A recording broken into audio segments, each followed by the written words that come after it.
अच्छा भाई, last class के अंदर हमने कहाँ तक कर लिया था, कोई याद है? अब टेस्ट करेंगे वो सही चलेगा, सेट चल रहा, कोई मसला नहीं। अच्छा, हमने कहाँ तक कर लिया था, कोई याद है? अच्छा, बूटस्ट्रैप को ट्राई किया या नहीं किया? किया, हो गया, एक पेज बनाया, गुड। बाकी लोग? जी जी,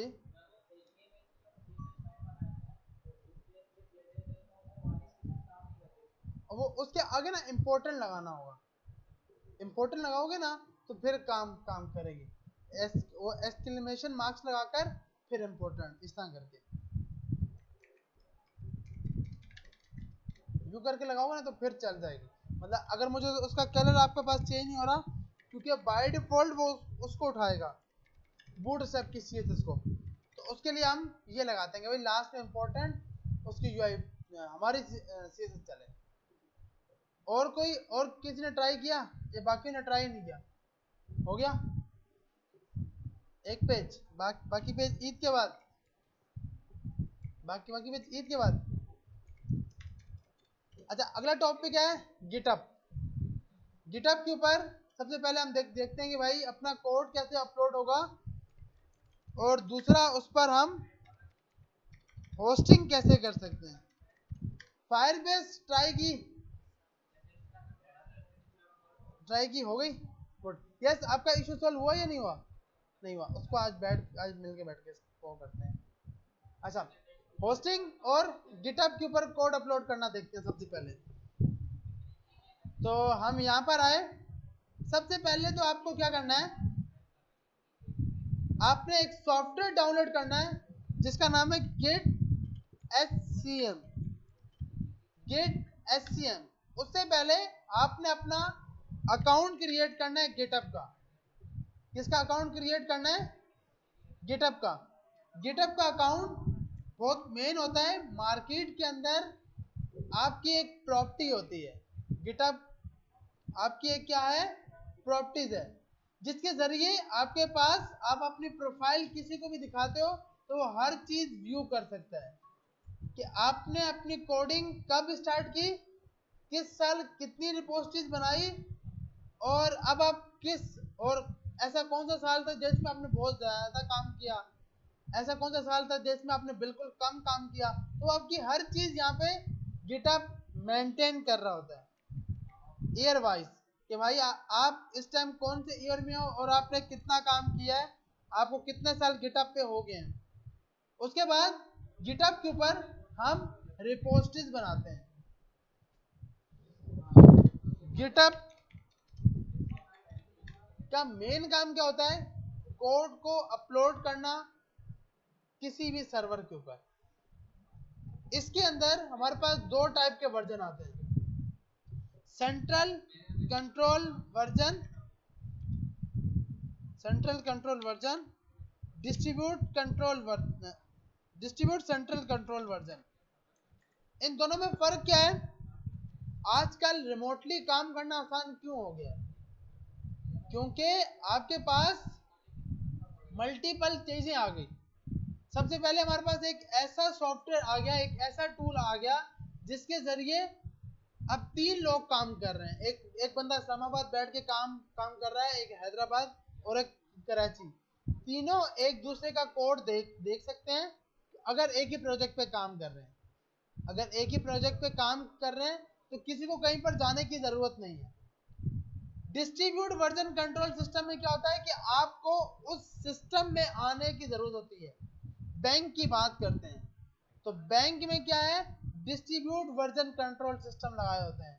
वो क्यों लगाए होते हैं भाई, वो सेंट्रल क्यों नहीं होते कि कोई भी बंदा अपने घर पे बैठकर बैंक का काम ना करे, और उसको अलाउ नहीं होता, क्योंकि भाई वो अपने घर बैठ के उसको अकाउंट नंबर सबके पास पता है। किसी को गलती से पिन कोड सेट करके दे दिया तो चुप करके पिन कोड के जरिए ऐप के जरिए कुछ भी डेटा निकाल सकता है। डेटा से मुराद रोकड़ा निकाल सकता है। ऐसी है ना भाई, किसी का भी किसी भी अकाउंट में ट्रांसफर कर सकता है, आईपी एड्रेस को चेंज कर सकता है। तो इसलिए डिस्ट्रीब्यूट कंट्रोल वर्जन में क्या होता है कि आपको उस जगह पर पहुंचना होता है। अब बैंक वाले अपने घर बैठ के काम नहीं कर सकते, वो उस बैंक में जाकर ही काम करते हैं। ऐसे ही है ना भाई। सेंट्रल में क्या है कि आप अपने घर पे बैठकर चीज को एक्सेस कर सकते हो। चीज को एक्सेस से मुराद कोड को एक्सेस कर सकते हो। जैसे अगर आपके पास 3 लोग एक ब्रांच पे काम कर रहे हैं, जैसे अब एक रिपोजिटरी है, अब इसके ऊपर मल्टीपल लोग काम कर रहे हैं, मंजो एडमिन। अब इसके अंदर जितने भी लोग होंगे वो आप सेटिंग में जाकर ऐड कर दोगे।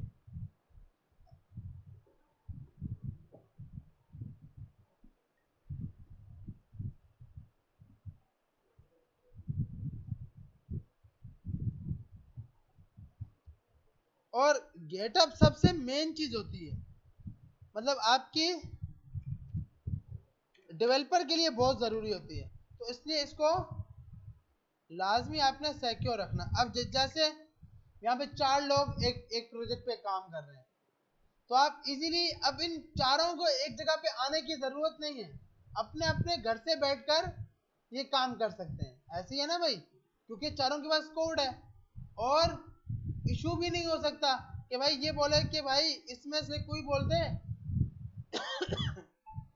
साइम बोले अमान को कि यार तूने कोड पुश किया था, ये मसला हुआ था, क्योंकि इसके अंदर हर चीज, जितने भी चीजें वो सब मेंटेन हो रही है।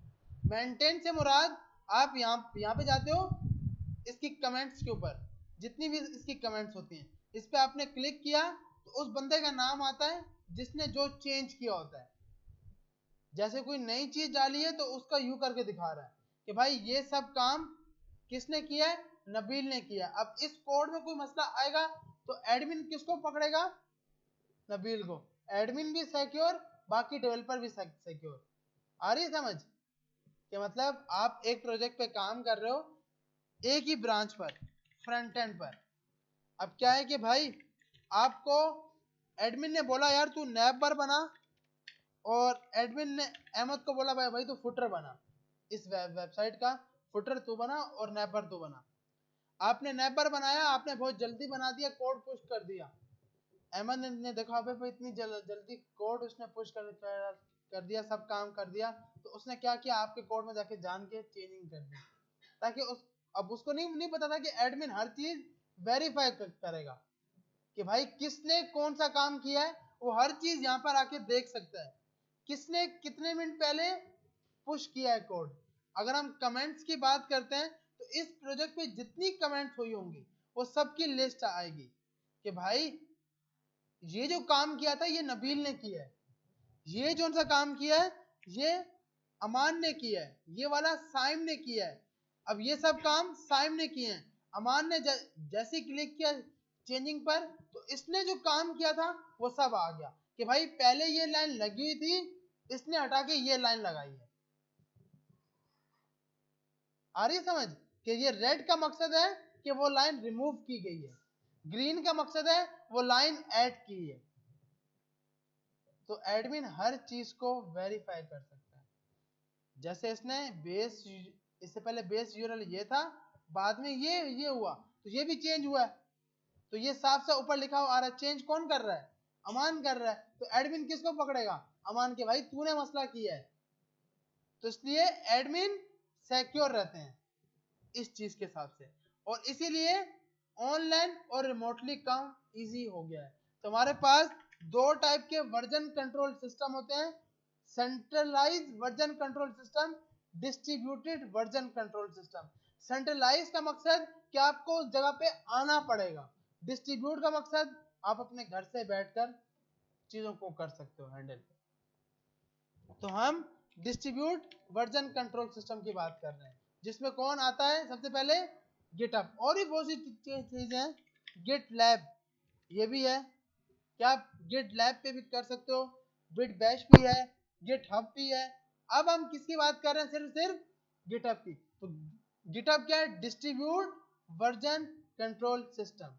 2 टाइप के कंट्रोल सिस्टम होते हैं, सेंट्रलाइज, और देखो सेंट्रलाइज का क्या मकसद है, एक सेंटर होगा, लोग सब वहां पहुंचेंगे और वहां बैठ के काम करेंगे। तो सेंट्रलाइज में आजकल काम सिर्फ कौन कर रहा है?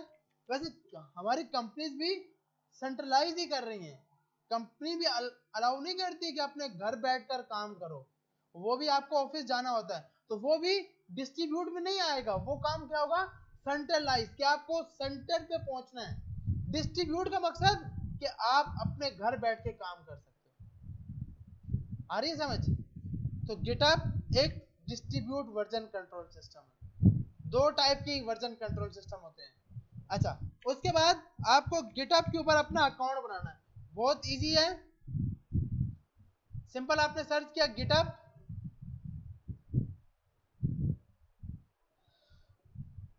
यहां से हम इसको लॉग आउट कर देते हैं। आपने यहां पे क्लिक किया साइन अप पर, साइन इन पे क्लिक किया। साइन इन के बाद क्रिएट अकाउंट, इस पे क्लिक किया। ये आपसे आपका ईमेल पूछेगा। सबसे पहले तो आपको वेलकम करेगा, फिर आपसे ईमेल पूछेगा। तो हम यहाँ देखते हैं, इन दो ईमेल पे तो बना हुआ है, तो कोई और ईमेल, इसका हम गिटहब अकाउंट बना देते हैं। शिलानी मास आईटी ट्रेनिंग का गिटहब अकाउंट बना देते हैं, ताकि ये भी हमारे गिटहब पे आ जाए और ये भी काम करना स्टार्ट कर दे। तो हमने यहाँ पर जाकर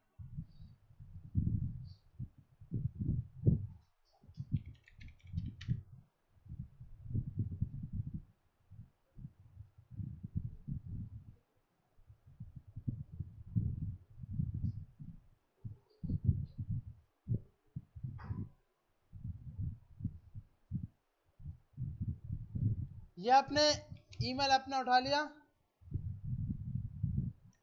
यहां पर आपने दे दिया, कंटिन्यू किया। उसके बाद आपसे पासवर्ड पूछ रहा है। ये पासवर्ड आपका पर्सनल जीमेल की बात नहीं कर रहा, जो पासवर्ड आप रखना चाहते हो गिटहब के लिए, उसकी बात कर रहा है। तो आपने यहां जाकर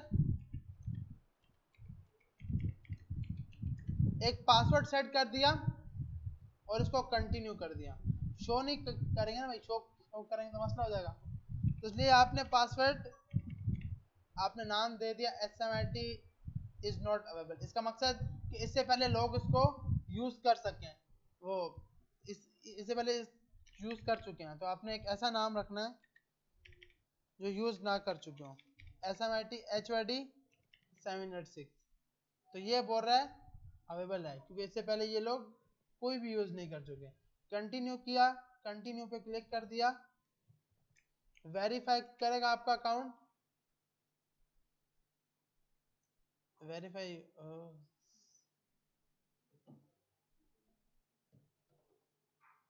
ऐसे ही होगा ना ये। तो ये हमारे पास वेरीफाई हो गया अकाउंट। उसके बाद ये आपको बोल रहा है कि आपके ईमेल के ऊपर मैंने एक कोड भेजा है, उस कोड पे जाकर आप ये, तो अब यहाँ पर आए तो आपके पास ये कोड आया, आपने ये कोड कॉपी किया, कोड लगा दिया। उसके बाद अब आपको बोल रहा है your account was created successfully. तो कोई मुश्किल कोड, कोई अकाउंट बनाना नहीं है, बहुत इजीली अकाउंट बन जाता है। उसके बाद आपने अपना ईमेल अकाउंट लगाया,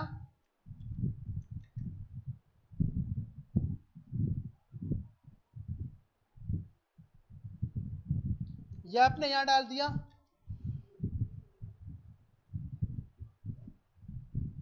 ये आपने ईमेल एड्रेस इसका कॉपी किया और पासवर्ड लगा दिया और आपने इसको साइन इन कर लिया। फिर आपसे पूछ रहा है कि भाई आपकी टीम के अंदर आप अकेले काम करते हो या और भी बहुत से लोग हैं? तो आपने अभी क्या क्लिक कर दिया, जस्ट मी। क्या आप टीचर हो या स्टूडेंट हो? तो हमने कहा भाई हम टीचर हैं, ओ स्टूडेंट हैं, क्लिक कर दिया इस पर। उसके बाद हमने कंटिन्यू पे क्लिक कर दिया। कंटिन्यू के बाद ये आपको बताएगा भाई क्या अप्लाई करना चाहते हो बेनिफिट्स के लिए, तो आप अप्लाई कर दो, नहीं तो हमने क्लिक कर दिया कंटिन्यू फॉर फ्री। उसके बाद ये आपके पास आपका अकाउंट क्रिएट हो जाएगा। तो अकाउंट क्रिएट करना इजी है बहुत, ऐसी है ना भाई? अब अकाउंट क्रिएट करने के बाद सबसे पहला स्टेप था कि आपने अकाउंट क्रिएट कर लेना है। अब इसका ईमेल पासवर्ड आपने कभी नहीं भूलना, जहाँ जो भी आपने ईमेल पासवर्ड लगाया था वो स्टोर रखना है, क्योंकि ये आपकी अब प्रॉपर्टी बन गई है। मार्केट में आप इसी के हिसाब से अपना कोड दिखाकर जॉब गेट कर पाओगे।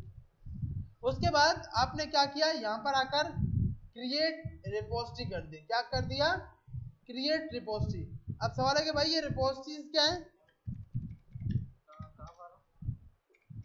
रिपोजिटरी से मुराद कि भाई ये हमारे पास एक प्रोजेक्ट है। एक क्या है, प्रोजेक्ट। अगर मेरे पास 20 प्रोजेक्ट है तो मेरी कितनी रेपो बनेंगी, 20 रेपो। जितने प्रोजेक्ट उतनी रेपो। रेपो से मुराद रिपोजिटरीज। आ रही समझ।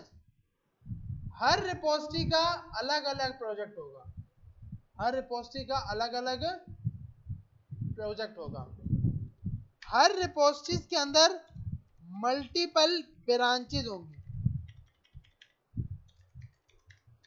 जैसे मिसाल के तौर पर आपके पास एक प्रोजेक्ट है ई कॉम की ऐप।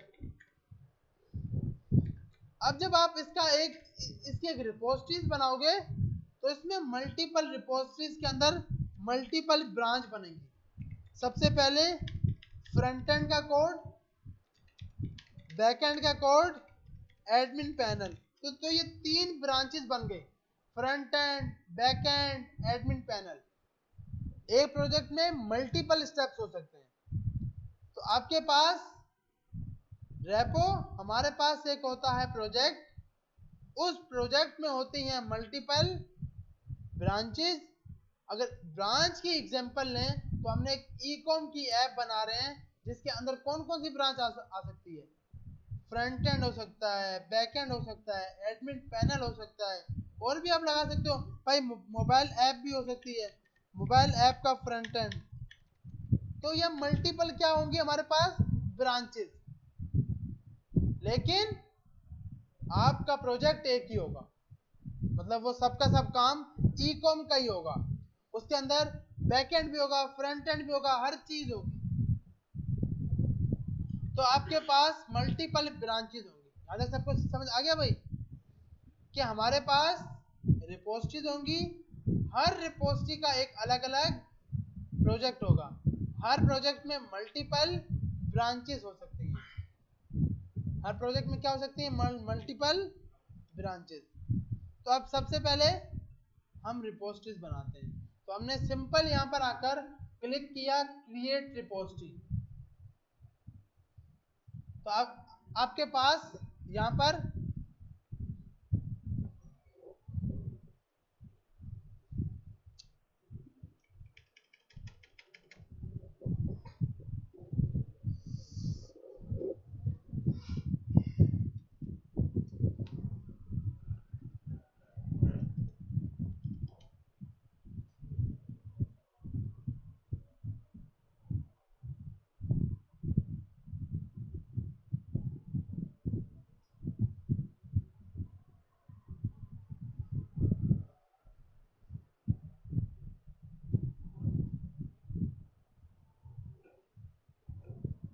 यार अरबाज सिस्टम देखना बंद हो गया।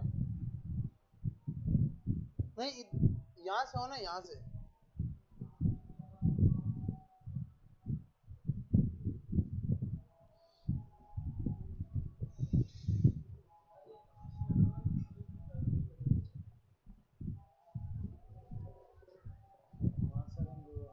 वो चल रहा है, चल रहा है।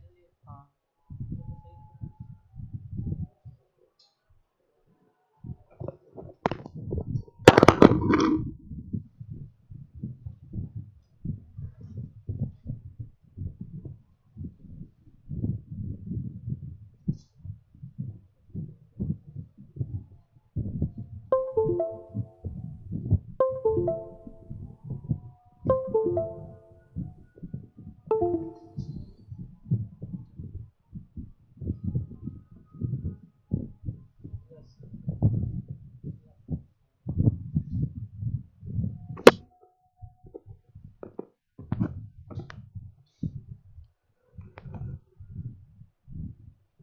आपने यहाँ पे आके प्रोजेक्ट का नाम लगा दिया, हमने लगा दिया भाई रिपोजिटरी का नाम होस्ट ऐप।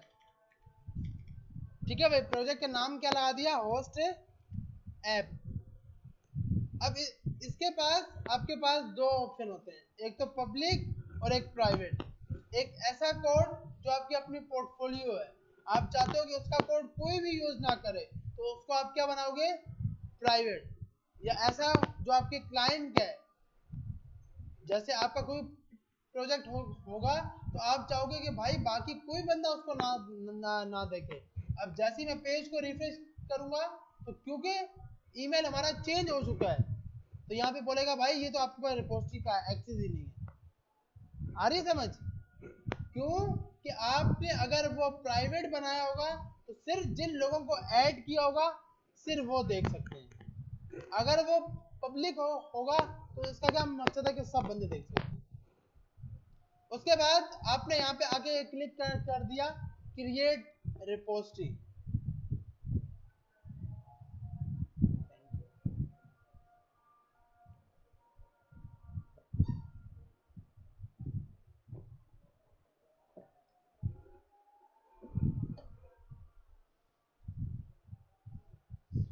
तो आपने सबसे पहले ये काम कर लिया, अकाउंट बना लिया। सेकंड काम कर लिया, गिटहब रेपो को क्रिएट कर दिया, गिटहब रिपोजिटरी आपने क्रिएट कर दी। अब हमें क्या करना है, हम चाहते हैं कि यार जो हमने लास्ट क्लास में एक वेबसाइट टाइप बनाई थी उसको होस्ट करते हैं गिटहब के ऊपर, उसका कोड जो ये हमने बूटस्ट्रैप बनाया था। अब इसको हमें अपलोड करना है गिटहब के ऊपर। तो आप इधर आओगे। अच्छा, इससे पहले आपको एक मैंने सॉफ्टवेयर बताया था कि सॉफ्टवेयर डाउनलोड करना है, तो आप वो सॉफ्टवेयर कौन सा डाउनलोड करोगे, Git SCM download, Git SCM download, Git SCM download आपने सर्च किया तो आपके पास ये आ गया। इस पे आपने क्लिक किया, विंडो में क्लिक कर दिया, तो आपसे पूछेगा भाई 32 बिट है या 64 है। ये आप कैसे चेक कर सकते हो, सिस्टम की प्रॉपर्टी, अक्सर के बाद मेरे ख्याल 64 ही होगा, तो आप यहाँ से जाके चेक कर सकते हो कि आपका सिस्टम कितने बिट ऑपरेटिंग सिस्टम है। क्योंकि ये हम जब विंडो कर रहे होते हैं तो हमसे पूछता है कि भाई 86 है या फिर 64 है।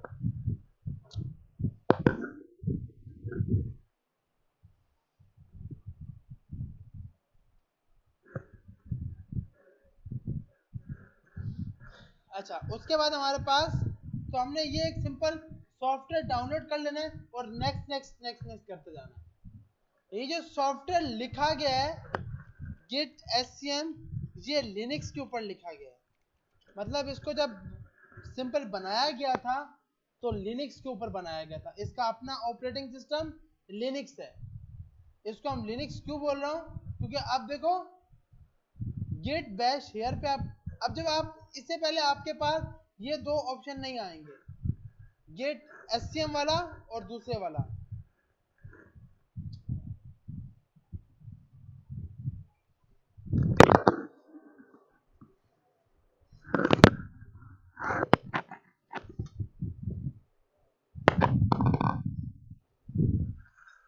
ये वाले दो ऑप्शन आपके पास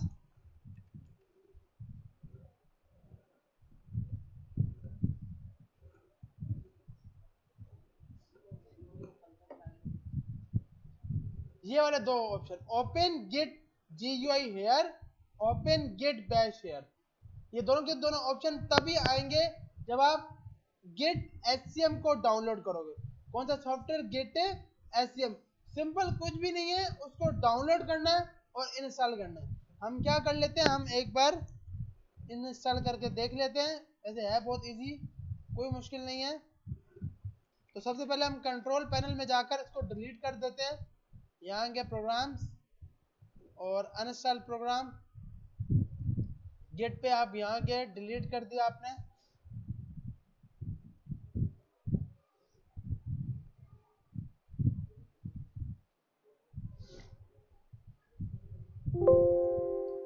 जैसे आपने डिलीट किया तो वो जो ऑप्शन थोड़ी देर पहले आ रहे थे वो ऑप्शन अब नहीं आएंगे।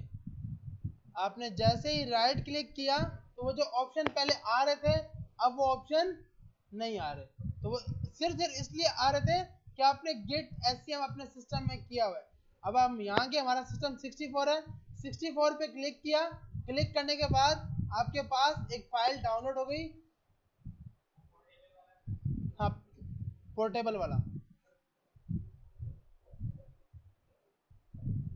इस पे आपने क्लिक किया,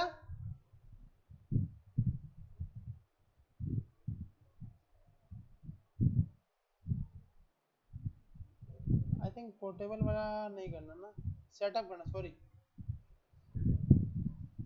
हाँ ये वाला, ताकि वो अलग से स्टैंड एलो डाउनलोड मेरे ख्याल .exe फाइल, हाँ ये करना है, ये ऊपर वाला करना है भैया, नीचे वाला नहीं।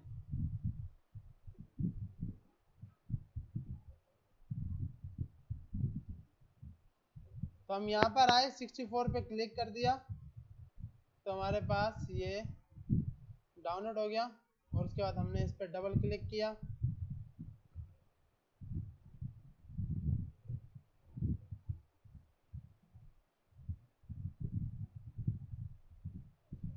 यहाँ पे आपने नेक्स्ट कर दिया, नेक्स्ट, यहाँ पे आपने बाय डिफॉल्ट जो ऑप्शन सेलेक्ट है वो सिलेक्ट किए, नेक्स्ट नेक्स्ट, इन सबको नेक्स्ट नेक्स्ट नेक्स्ट करते हैं, और अब ये इंस्टॉल कर दिया।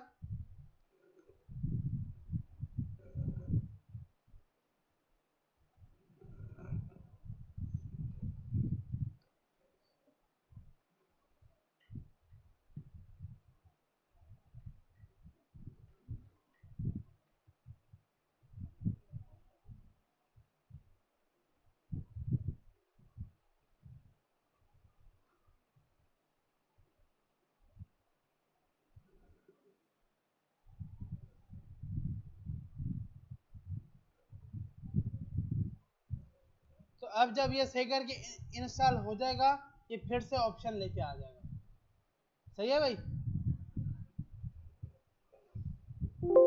अब उसके बाद अब आपने क्या किया भाई, सेकंड स्टेप, गेट एससीएम को डाउनलोड कर लिया और गेट एससीएम को इंस्टॉल कर लिया। अब थर्ड स्टेप है कि आपको चेक करना है कि आपके सिस्टम के अंदर गिट हुआ या नहीं हुआ। एक तो आपने राइट क्लिक करके ऑप्शन देख लिए, सेकंड आपने क्या किया, यहाँ लिखा cmd और सिर्फ लिखा गिट, जैसे ही गिट लिखा, अगर ये कुछ इस टाइप का आ गया तो इसका मतलब सही करके हो गया, लेकिन अगर लिखा आया कि Git is not recognise external और इंटरनल कमांड, तो उसका मतलब वो इंस्टॉल नहीं हुआ। तो ये इसको पढ़ना नहीं है, सिर्फ अगर इतना बड़ा आउटपुट आ जाए तो इसका ये समझना है कि आपके सिस्टम के अंदर हो गया, और ये लाजमी करना भी नहीं है, आप राइट क्लिक करोगे ये ऑप्शन आ गए तो इसका मतलब हो गए, कोई टेंशन की बात नहीं है। उसके बाद आपने फिनिश कर दिया। अब हमने ये रिपोजिटरी बनाई थी, अब हम चाहते हैं कि यार जो कोड मैंने इधर लिखा हुआ है ये कोड उठकर इधर आ जाए, जो कोड मैंने, जो फाइलें, जो फोल्डर यहां पर बनाए हुए हैं वो सब उठकर इधर अपलोड हो जाए, ताकि मैं लोगों को दिखा सकूं ना भाई मैंने इतना काम किया हुआ है, ये मेरा कोड स्ट्रक्चर है। तो उसके लिए तो आप अपने फोल्डर के अंदर जाएंगे और लिखेंगे cmd, क्या लिखेंगे, जिसकी फुल फॉर्म है कमांड लाइन इंटरफेस। अब मसला ये होता है,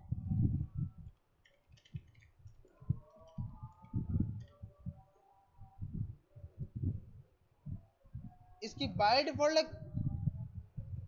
वो कमांड प्रॉम्प्ट, लेकिन आप by default command line interface इसलिए बोलते हो कि आपके पास इससे बात करने के लिए, क्या नाम है, गेटअप से बात करने के लिए पूरा एक इंटरफेस दिया है, मतलब ओनली गेटअप नहीं, कोई भी चीज जो आप एज ए कमांड्स के साथ यूज करना चाहते हो तो आप इसके जरिए कर सकते हो, cmd के जरिए। अच्छा इसकी फुल फॉर्म वो है only command prompt, only command है, ठीक है, कमांड लाइन इंटरफेस नहीं है, ओनली कमांड है, cmd की फुल फॉर्म कमांड है। अच्छा अब आप यहाँ पे आए, आपने लिखा cmd, ये लिखने के बाद सबसे पहली लाइन आपने चलानी है गेट इनिट। जैसे फायरबेस को करते हो हमने लिखा था फायरबेस इनिट, यहां पर भी लिखना है गेट इनिट। इनिट की फुल फॉर्म होती है इनिशियलाइज, इनिशियलाइज करवा दो। अब सवाल है कि भाई जब हमने ये किया है तो आप इससे यूज कर लो, ये आपकी मर्जी है कि आप गेट बैश यूज करते हो।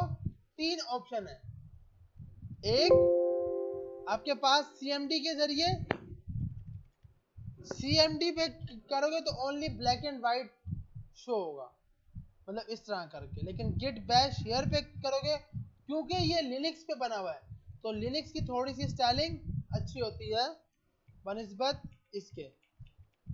तो आप अब मैं जब यहाँ लिखूंगा गेट इनिट तो ये थोड़ा रंगीन होके आ रहा होगा और आपको फन लग रहा होगा। तो सबसे पहली कमांड चलाइए गेट इनिट, जो चलाना बहुत जरूरी है। ठीक है भाई, गेट इनिट।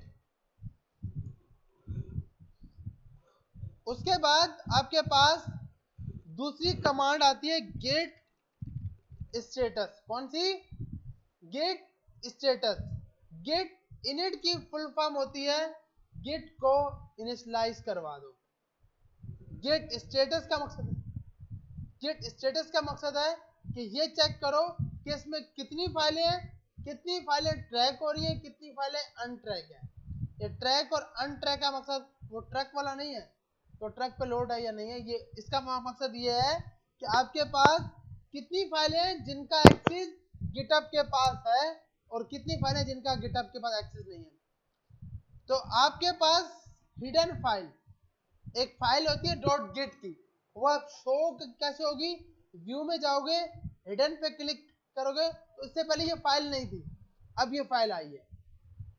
तो ये तभी आएगी जब आपने, अब देखो यहाँ पे वो फाइल नहीं है, मैं जैसे ही गेट इनिट चला रहा हूँ उस फोल्डर के अंदर, तो यहाँ पर एक फोल्डर बन गया डॉट गेट का।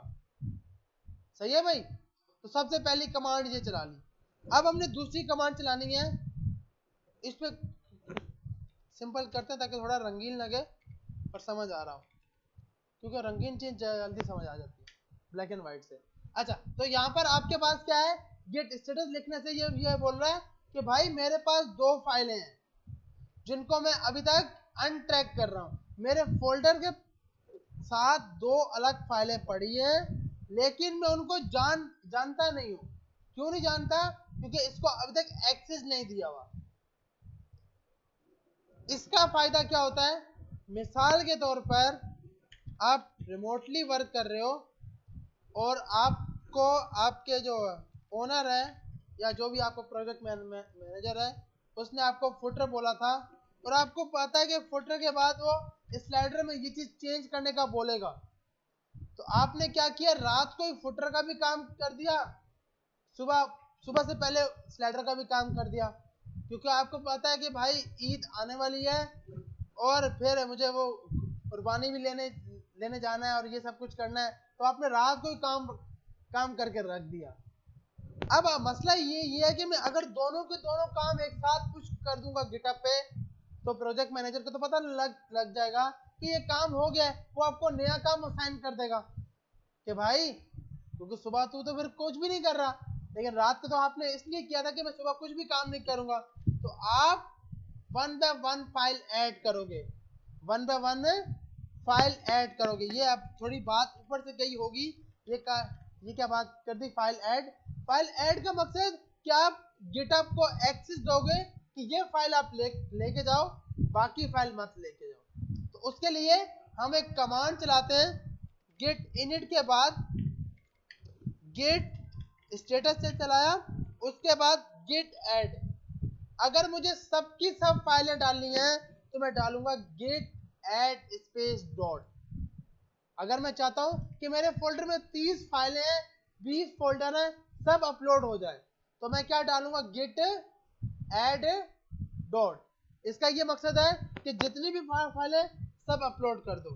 लेकिन मैं चाहता हूं नहीं भाई, मैं सिर्फ फुटर को अपलोड करना चाहता हूं, कल सुबह उठ के स्लाइडर को अपलोड करूंगा, तो इसके लिए मैं क्या लगाऊंगा? Git add footer, Git add slider. जो फोल्डर अपलोड करना हो उसके लिए ऐड लगाओगे, सबकी सब फाइलें अपलोड करनी है, गेट ऐड डॉट करना है। आ रही है समझ? तो आप इधर आए, आपने यहां पर आके लिख दिया गेट ऐड, अभी मैं चाहता हूं सिर्फ इंडेक्स डॉट एचटीएमएल अपलोड हो, तो मैंने लिखा Git add index dot HTML, ये लिखकर मैंने एंटर किया, कुछ भी नहीं हुआ। लेकिन अब मैं दोबारा से, अच्छा मेरी पिछली कमांड्स अप एंड डाउन से आएंगी, जितनी भी मैंने कमांड चलाई होंगी ना वो अप एंड डाउन की कीज है ना उसके जरिए। अब मैंने फिर से चेक किया गेट स्टेटस, तो अब आप देख रहे हो इसका कलर क्या हो गया, ग्रीन, इसका कलर अभी भी क्या है, रेड। तो इसका ये मकसद हुआ कि ये फाइल अब मेरी हो गई है, मतलब मेरी से मुराद गिटहब की हो गई है। अब गिट इसको अपलोड कर सकता है। ये क्यों हुई है, क्योंकि हमने क्या लगाया था, git add index dot HTML. आ रही है समझ? अगर मैं यहां पर आकर एक नई टेक्स्ट फाइल बना दूं टेस्ट के नाम से, अब मैं चाहता हूं कि यार मैं क्या ये दोनों की दोनों एक साथ अपलोड करना चाहता हूं, तो अब मुझे कमांड कौन सी लगानी चाहिए, गेट ऐड स्पेस डॉट। अब ये डॉट लगाया, अब स्टेटस चेक किया, अब बोल रहा तीनों की तीनों फाइल मेरी हो गई। आ रही समझ? डॉट लगाओगे जितनी फाइलें भी होंगी सबकी सब एक्सेस कर देगा। अगर मैंने कहा नहीं यार अब ये मुझे ना डिलीट करना है, इसको मैंने क्या किया, डिलीट किया एक फाइल को। अब मैंने चेक किया गेट स्टेटस, तो बोलेगा भाई पहले 3 फाइलें थी लेकिन अब वो फाइल क्या हो गई है, डिलीट, तो मेरे पास एक्सेस नहीं है। अब अगर मैं गिट ऐड डॉट करूंगा और अब स्टेटस चेक करूंगा तो अब बाकी कितनी फाइलें रह गई, 2 फाइलें रह गई। आ रही है समझ? कमांड से मतलब वो रिमूव डायरेक्टरी वाली ये कमांड कर सकते हो, और अपने डायरेक्टरी का जो भी आपने फाइल डिलीट करनी है वो आप कर सकते हो, लेकिन गिटहब के जरिए नहीं कर सकते। अब ये आपने कर दिया स्टेटस और ये ऐड। अब क्या है कि भाई आपके प्रोजेक्ट मैनेजर ने आपको बोला फुटर ऐड करो, लेकिन आपने अब तक ऐड लिंक की है, मतलब फुटर के अंदर लेफ्ट साइड का पोर्शन कंप्लीट किया है, और आपका वो क्लाइंट वो जो ओनर है जो भी है वो आपको बोल रहा है भाई कोड अपलोड करो, तो वो आपने क्या करना है, कमेंट डालना है कि भाई कितना काम हुआ है, कितना काम हुआ है। उसके लिए आप कमांड चलाते हो गेट कमेंट -m। जैसे आप, अगर मैं आपको यहां दिखाऊं जो हम थोड़ी देर पहले चेक कर रहे थे, एक मिनट, यहाँ पे हम इस ब्राउजर पे जाते हैं github.com।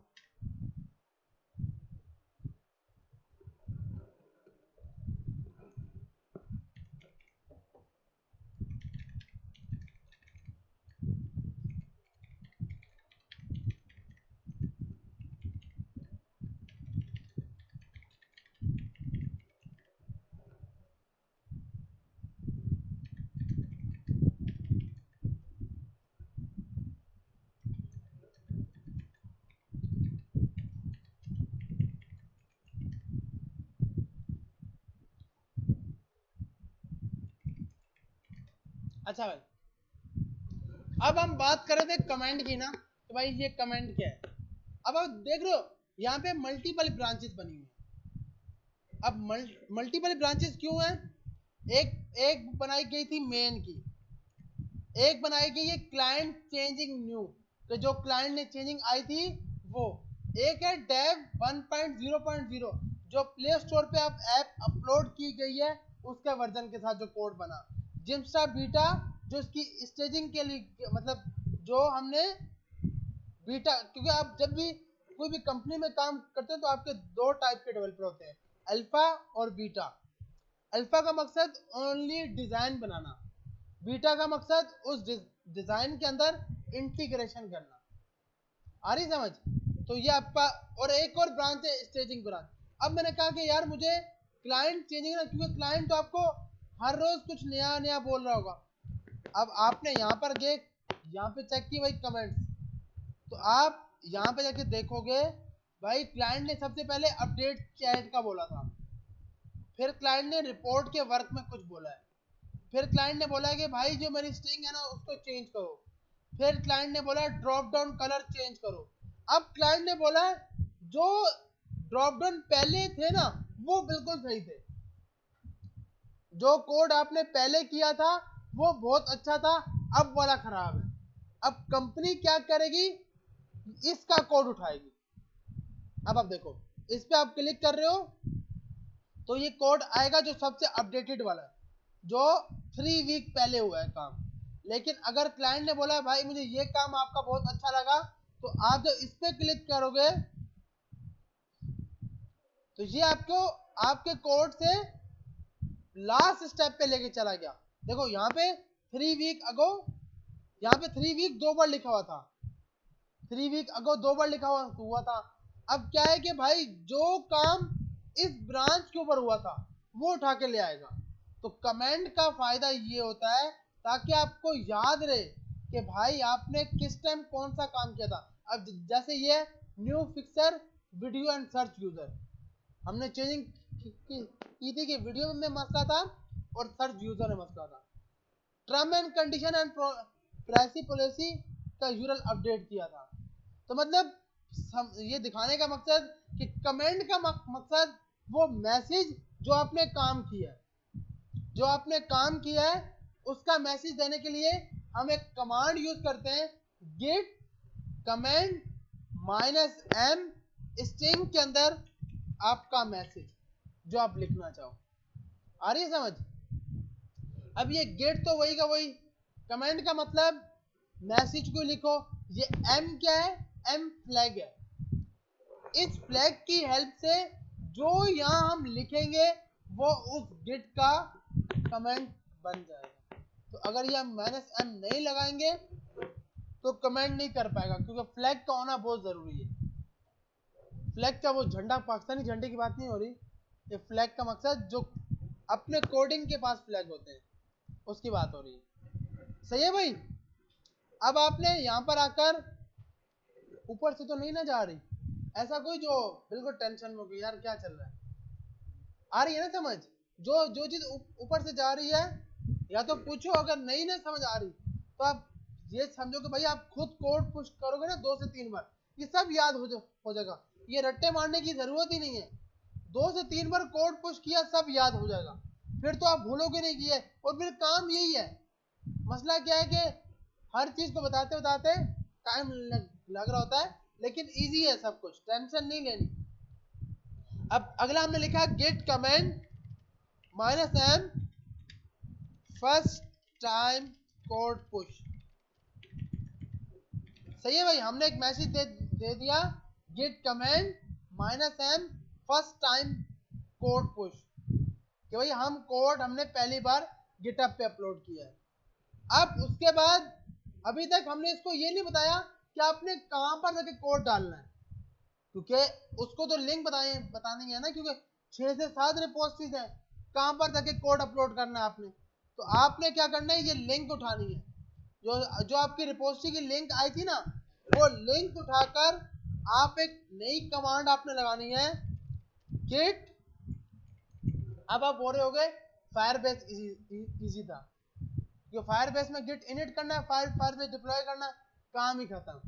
वहां पे क्योंकि कोड नहीं जाता, यहाँ पे कोड जा रहा है, तो लंबाई ये है बस। अच्छा, गेट कमेंट, उसके बाद आपने एक कमांड चलानी है, गेट रिमोट ऐड ओरिजिन, और आगे आपकी लिंक।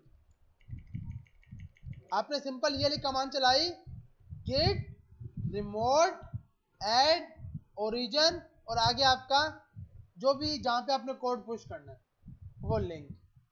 तो हम यहां पर आके लिख देते हैं भाई, गेट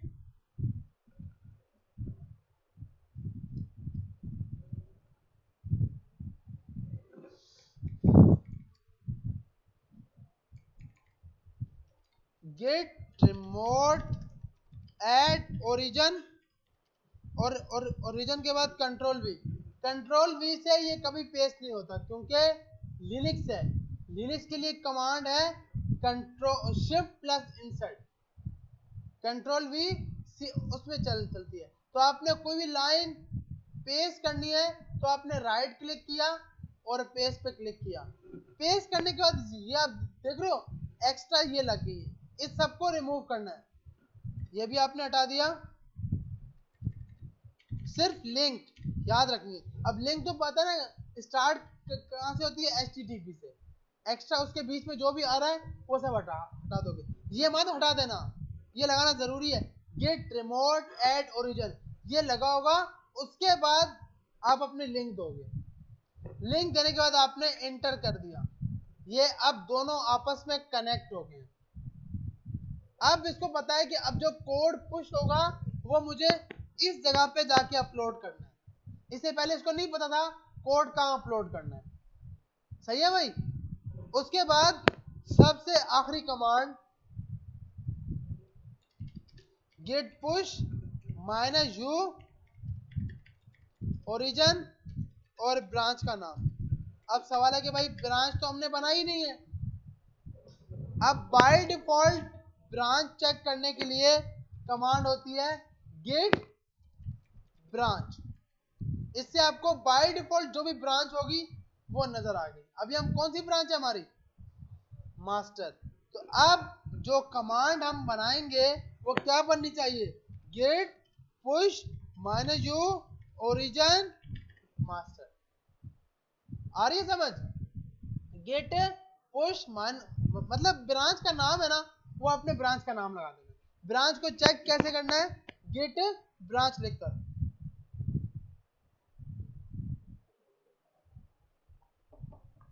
अच्छा उसके बाद अब हम लगाते हैं गेट पुश -u ओरिजिन।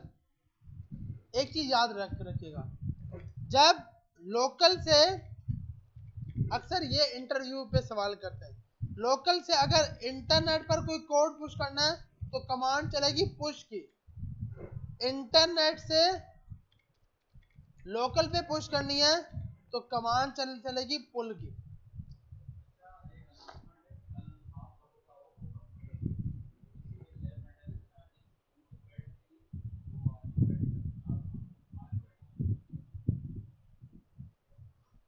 तो आपने कमांड चलाई लोकल से, मतलब अगर लोकल से मुराद आपके सिस्टम में कोड पड़ा है वो आपने इंटरनेट पे पुश करना है तो आप क्या लगाओगे, पुश की कमांड। इंटरनेट में कोई चेंजिंग की है वो लोकल पर मंगानी है। लोकल से मुराद के भाई जो बंदा इस्लामाबाद बैठा है उसने चेंजिंग की है, अब आपने मंगानी है चेंजिंग, तो उसने कोड में क्या चेंजिंग की है तो आप कौन सी कमांड चलाओगे, पुल की। तो इससे क्या होगा, जो वो कोड पड़ा होगा वो उठ के आपके पास आ जाएगा। ठीक है भाई, ये भी सब कुछ करके देखते हैं, पहले हम पुश करते हैं। जी जी हाँ, ये बाय बाय हाँ चेंज कर सकते हैं। अगर आपने कोई भी ब्रांच, जैसे मिसाल के तौर पर भाई मुझे ब्रांच बनानी है, तो कोई भी ब्रांच बनाने के लिए आपने बोला भाई मास्टर नहीं, कोड पुश, आपने एक ब्रांच बना दी कोड पुश। तो आपके पास यहाँ पे पहले क्या लिखा था, मास्टर, अभी क्या लिखा आ गया कोड पुश। तो आप कोई भी न्यू ब्रांच बनाने के लिए लोकल से गेट ब्रांच -m और ब्रांच का नेम भी, मतलब अच्छा चलें, सही है भाई, नमाज पढ़ के आते हैं फिर इंशाल्लाह आगे स्टार्ट करते हैं।